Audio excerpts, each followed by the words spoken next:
Welcome to Think Big with Dan and Qasim. Join hosts Dan Melnick and Qasim Masood as they explore big ideas, limitless possibilities, and engage with visionaries, entrepreneurs, and thought leaders who dare to dream big, get inspired, motivated, and find practical tips for personal growth.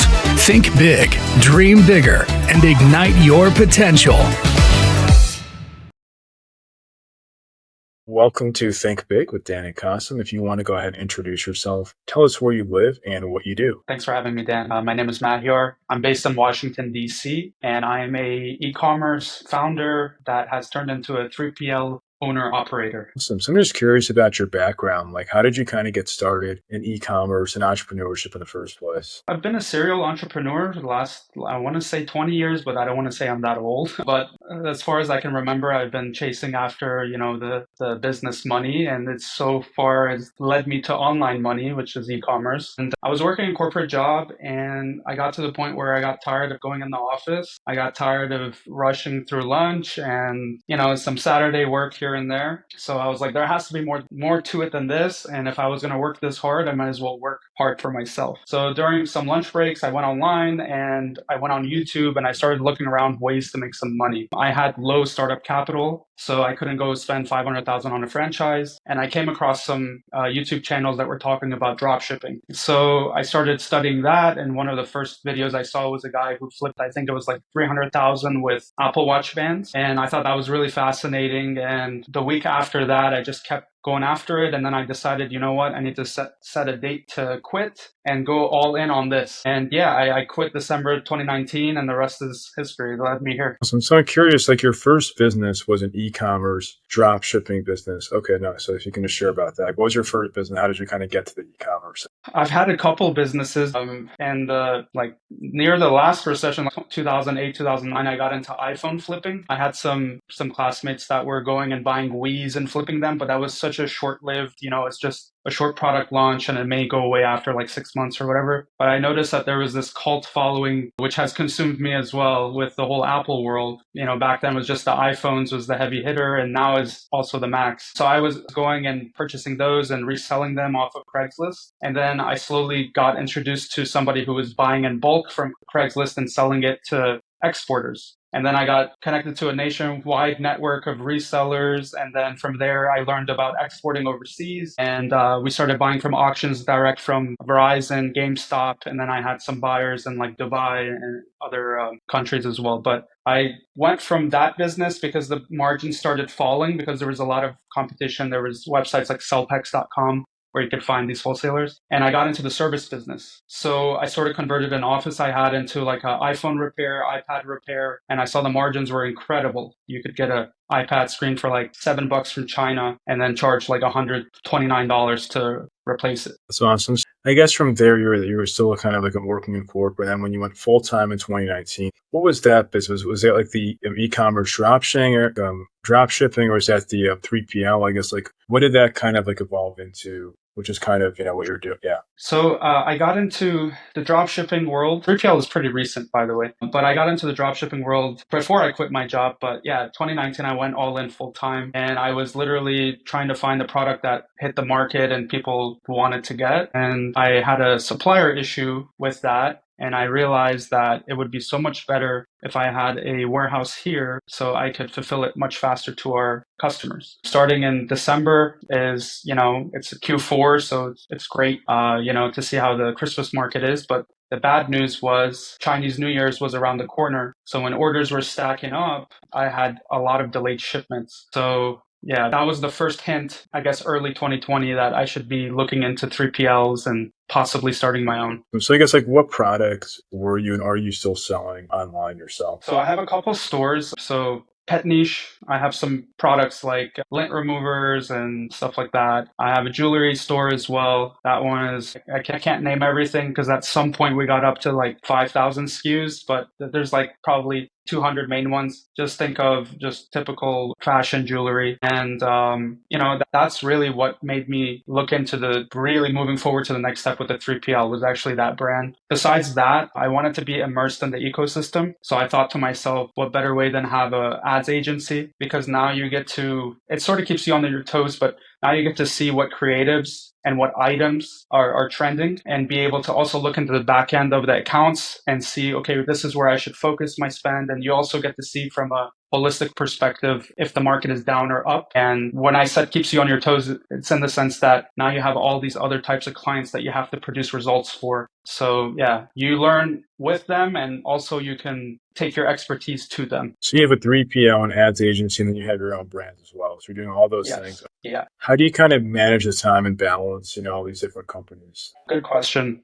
Some parts of it, I have to step away completely and focus on one. For the most part, our ads agency, we try to do more weekend and evening work. The team is 24/7. With the ads agency, there's no days off with Facebook and all that. But for the management side, we try to do like some evening check-ins. As far as the 3PL, it's a little bit more intensive during the day because we want to meet some shipping deadlines and pickups and drop-offs. And as far as the e-commerce store, that's also 24/7. We have some international virtual assistants. And for me, that's a 7-day type of schedule. But I find some balance between my Friday evenings until my Sunday afternoons. Because Sunday afternoon or evening in Asia is actually Monday morning. And then for me, Fridays is actually their Saturday. So I can take some time off when it comes to that. Awesome. And obviously now, we're at the end of April here in 2025. So ordering from Asia is a hot topic with tariffs. So I'm curious, how you guys are kind of managing that today. So we have some clients who are shipping with sea lines, and we have some difficulties there because, well, number one, Hong Kong has halted their shipments to the US. So if you're going from mainland China and you're doing sea, you're going to hear a lot of vendors either want you to pay a lot more and get a lot more stock so they could fill up whether it's containers or their boats to send it over. Number two, a lot of them don't understand or they don't want to be hit with additional tariffs because it changes daily. I think we're in the 140s right now percentage.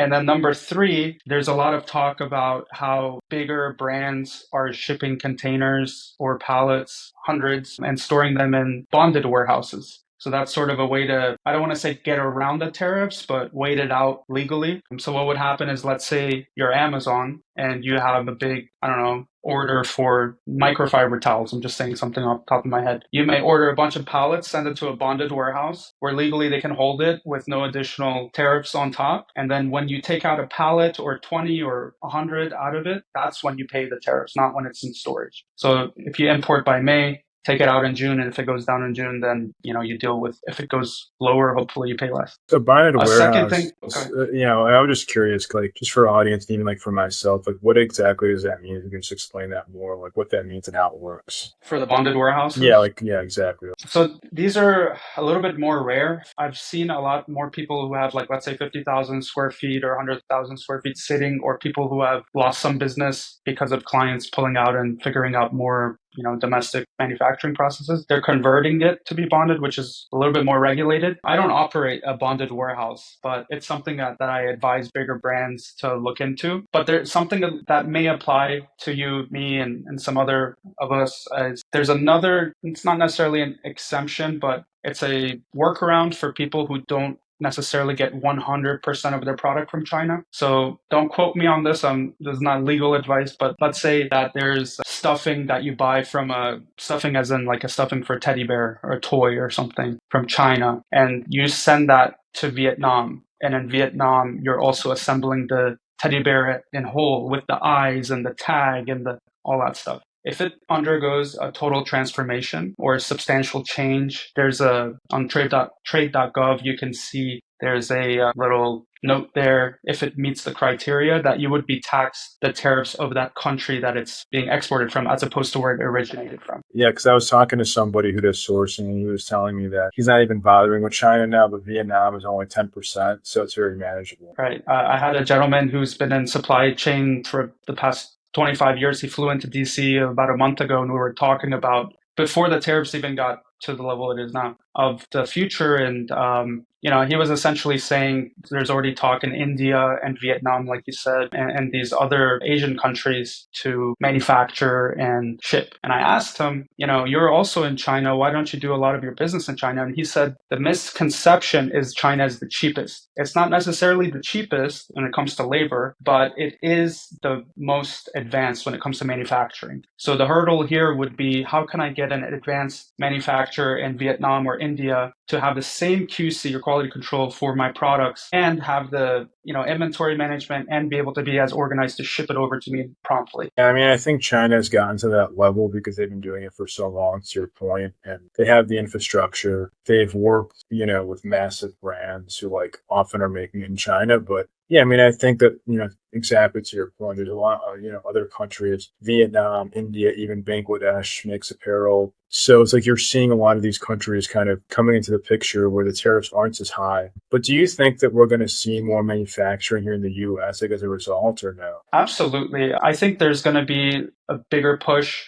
There's going to be more automation. I wouldn't necessarily say it's going to lead to more jobs, but at the end of the day, maybe 10 years from now, if that is the domestic push, why not? Even when I think of like robotics and car assembly and like Tesla, even though there's robotic arms lifting these heavy doors and assembling them or replacing the batteries or whatever it may be, there's still that physical presence for the factory workers and there's still employment and all that good stuff. From a smaller merchant, like somebody like me, for example, I may not benefit immediately from advanced machinery and having these big robotics factories. But I do think like a lot of mid-sized businesses will be able to replicate and, domestically manufacture. Yeah, I mean, for example, I live in Austin, Texas, and like we have like the Waymo cars all over downtown. They're totally automated, and to your point, like that's where the future is going, I think, for not just for vehicles, but also for manufacturing. Because yeah, like there's still humans involved because sometimes the cars get stuck, they have an issue, whatever. Like you have people that can come out and do maintenance or that are kind of locally overseeing like the operation. So I think it's very similar to manufacturing where you might not have three people on a machine. You might have one person running three machines just because like it's so automated, but you still have people kind of like, as maintenance workers or whatever, just making sure everything is going smoothly. Right. That was one big thing with auto mechanics. They were like, these electric cars are going to kill our business. And now you see a lot of them are now replacing batteries and they're still doing some, dent and body work and getting massive contracts with insurance. Exactly. Yeah. I mean, it's like anything. I think people are always scared of change, but at the end of the day, like you have to adapt, and it's like many years ago, there were 10 people on a machine. Now there's one or two, right? So it's like things are changing and it's for the better. I think humans are definitely going to be doing less, manual and difficult labor, but there's still a use case, to your point, of jobs for people where they might be just different than what they were before. And then in terms of like your products, right? Because you were saying that it wouldn't benefit you as much manufacturing here in the US. It's just because of like purely volume, and it's just like a lower volume. I mean, you have so many SKUs. Like, I guess, like, what is your thought process there? So because my stores are not like before, we had a few main SKUs. Right now, we have a lot of SKUs. We're always testing the market. We're trying to see a good fit, and we're also moving on. So think of like trends that may, like Dubai chocolate right now. I'm not selling it, but assume I was. Maybe in 6 months, it's completely shifting. So it's not so much the chocolate bar. Now it may be some donuts or it may be some sort of cheesecake or whatnot. So for us, a lot of our products are also trendy. And for that reason, we have to move quick. And it's good to sort of deal with one manufacturer who can make a certain product and then be in contact with a second manufacturer that makes another product. So we're never investing heavily in one place. We were able to stay nimble, move around, and go where the demand is. In terms of your agency and also your 3PLs, you kind of look for brands kind of in a similar vertical as you that are selling jewelry, that are selling kind of CPG like pet treats, or are you also kind of looking for other verticals? So what's very interesting with our agency is I don't follow the same guidelines. Like I would hate to have somebody like me as a client because my products change so often. And our agency, and something I prefer for our 3PL as well, it's a lot of patented products of owner founders, a little bit older, established, and they have a single or two, three items that we're selling for them or we're helping market for them. And it's like a dream scenario because you become so great at what moves that product off the shelf that you know how your ads should look, who your target customer is and whatnot. For my stores, we have a general demographic of, let's say, dog lovers or, women who are looking for a specific type of ring or necklace. But the styles change sort of like fast fashion does. So our agency is a little bit different when it comes to the clients, and that's also my dream scenario in the future. That's awesome. And then I guess, how do you kind of balance the channels? Because it seems like you kind of focus more on direct to consumer, but do you have customers, even for your own brand, selling on Amazon or physical retail? What does that breakdown kind of look like? So are you talking about the agency or Well, for just both, yeah, for the agency, but also even like for your own brands, like, I guess like what kind of channels are you targeting in general? Mhm. So for my own brands, I sort of stuck to the old ways of selling on Shopify, Facebook ads and Shopify. We tried some TikTok shop. We would send out hundreds of products to, they call them affiliates, give like free samples or paid Yeah. samples in exchange for a video. But we found, they're not as motivated. If you're getting 100 free samples a month, if you're a top creator, you're not as motivated to push one and keep making a bunch of videos for one. But if I did have one product which had a very high commission, I'm pretty sure you would probably sit there and try to make 20 videos until one of them went viral, right? So we have tried other channels, but we just stuck to Shopify with Facebook ads. When it comes to our clients as well, we don't stop them, obviously, from selling elsewhere. We do advise them to do have if they don't have a Shopify site, we have some sort of e-commerce site for them. One of them actually a little outdated, but we're doing a WordPress site for them, and we still run traffic and it converts, believe it or not. But yeah, essentially channels has been Shopify. We've seen our customers also sell on elsewhere, like on Amazon and I believe on Etsy and stuff like that too. Yeah, I mean, I think you're spot on because people think that with TikTok, it's just like so easy sending free products, but it's like it's become so competitive with the influencers who are actually good. And a lot of them are demanding like retainers. And because, like, to your point, they get so much, free product where it's like, they're like, okay, well, why should I promote this one versus that one? And they're like, okay, well, pay me like a retainer, pay me this, pay me that. And it's like, it ends up being, it's usually worth the squeeze, especially if like the Shopify meta channel was like working for you. It's like, does it really make sense to go and add this new channel where it's like a whole different strategy? Yeah, I mean, a lot of people make 10 or 20 grand a month from one channel and then they start diversifying where they could squeeze that one channel for $1 million a month if they really put their advertising budget and strategy behind it. Exactly. I think a lot of it is just like, especially early on, it's kind of like tripling down. Once you get to like a certain scale, maybe you can hire out, people to help you out on like more channels. But yeah, I mean, if you're a small business, to sit and figure out multiple channels on your own, it's like nobody has time for that. Right. And I want to sort of like jump in here. I know you asked me how I balance and manage a lot, and I know my staff is going to be watching this. So if it wasn't for them, no, but honestly, they do help me a lot. When I'm sleeping, they're my eyes and ears. They remind me for a lot of stuff, whether it's, pending contracts or if it's a meeting or if there's something I forgot about. They're really there for me, and they sacrifice a lot of their evenings and weekends just as I do, even when they don't have to. So I'm very grateful for them. That's awesome. Yeah, we have a great team as well. And I think that's spot on. Like the people that you work with are the lifeblood of your company, and like that can make or break your organization. And I think that's super valuable. And I'm glad that you brought that up. So I guess in terms of your goals, right? Obviously now we're still in Q2 here in 2025. So for the rest of this year, what are some of your biggest goals and objectives? Right now, we're trying to land a bigger client for the 3PL. So I was on a call earlier with an automation lead generation company. So we're trying to find other ways to reach DTC brands that are possibly in the 1 to 10 SKU range, trying to get a couple thousand orders a day from one major player. And that's one goal for the 3PL. For the ads agency, we're also trying to go after more founders as opposed to people who are selling dropshipping stuff or on Amazon or Walmart Marketplace. So we're trying to also go after more founders there. Our bread and butter there is really that patented product or like very localized and centralized type of product where the owner can control the supply chain. And the reason I say that is because we had one customer who we lost because we sold out of their product and it was so successful that they sold the company. So, we try to work with our clients and we have the expectations there that if they're ready to sell, we'll market it and we'll sort of retain that. And a side note there, as much as people think when you work with an agency, your goal is to just go from like 50,000 a month to like 500,000 a month. Sometimes just keeping those levels is a lot more important, especially in with tariffs right now or slowdowns after Q4. Just maintaining has been the biggest surprise to me. A lot of clients are looking for that as opposed to just scaling up. And as far as our personal brands, we want to try to automate a little bit more. We try to do some custom GPTs, and it's not to replace staff, but it's to repurpose them so they don't spend all their days in invoices or all their days, product research or creating videos. We want to try to use AI as much as possible. So that's a big goal for us this year. That's awesome. So if you could go back in time before you got started in your entrepreneurship journey, what would you say is the one biggest piece of advice that you wish you knew? The NVIDIA founder said if he knew that it was going to be this hard, he wouldn't have started. But if there's something I knew, it would have been, as much as we're told to bootstrap and save every penny and,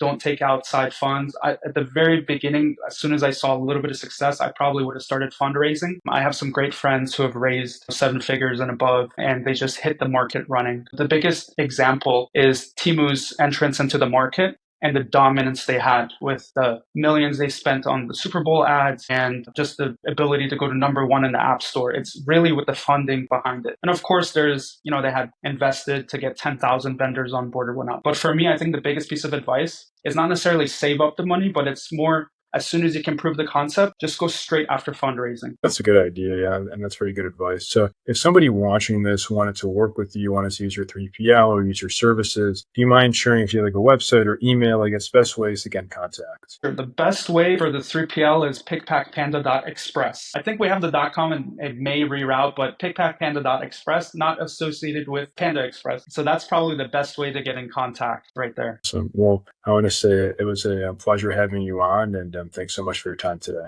Thank you so much, Dan. Pleasure to speak with you. Thanks for having me.